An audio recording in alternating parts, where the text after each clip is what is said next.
Christelle, vous allez répondre aux questions de nos téléspectateurs. On va commencer par celle de Sandra de Quiberon.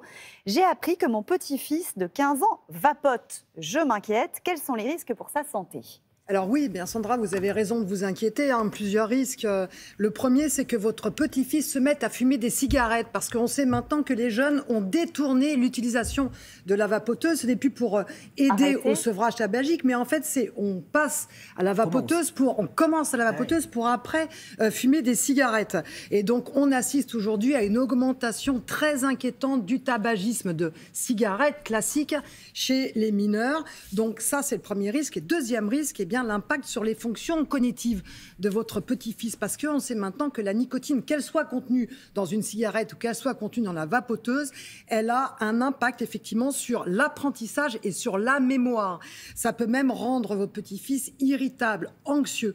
D'ailleurs, une étude très récente a montré, grâce à des IRM, eh bien, que certains consommateurs de nicotine, soit avec la vapoteuse, soit avec la cigarette classique, avaient un ralentissement du développement de certaines zones du cerveau. Donc vous voyez, on va très loin. Ne banalisons plus la vapoteuse. C'est très problématique chez les mineurs.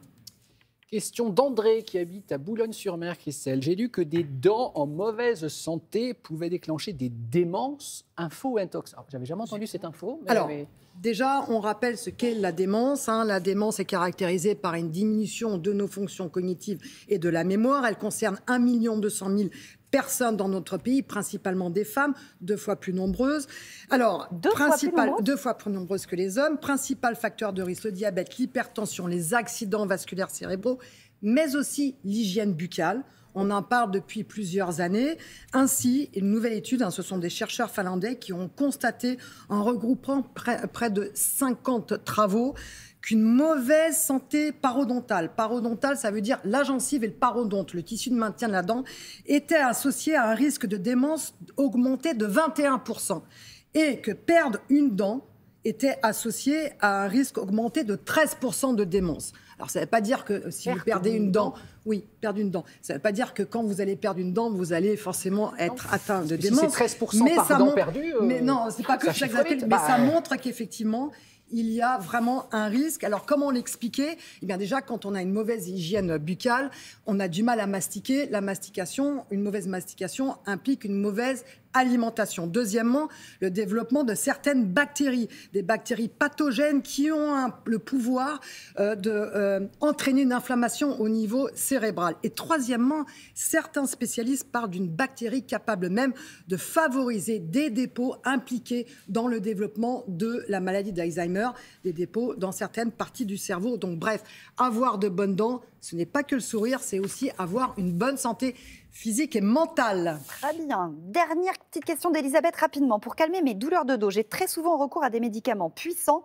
Mon médecin souhaite baisser les doses. J'ai lu que la méditation pouvait aider. Est-ce efficace ? Oui, c'est efficace. Ça a été montré par plusieurs travaux. La méditation permet de prendre de la distance avec la douleur et donc se l'approprier. On apprend à vivre avec la douleur. On apprend à la dompter. Et puis, on sait aussi que la méditation permet de court-circuiter les circuits de la douleur, en fait, d'interrompre ces liens entre le cerveau et le physique. C'est très important. Maintenant, on sait que cette prise en charge, grâce à la méditation, permet de limiter la consommation des opioïdes, ces puissants antalgiques dont on connaît les effets secondaires et la non-efficacité à long terme. Donc oui, on peut se faire aider, en parler à son médecin. Cette pratique aide vraiment à se limiter ces opioïdes. Méditons donc. Méditons. Merci.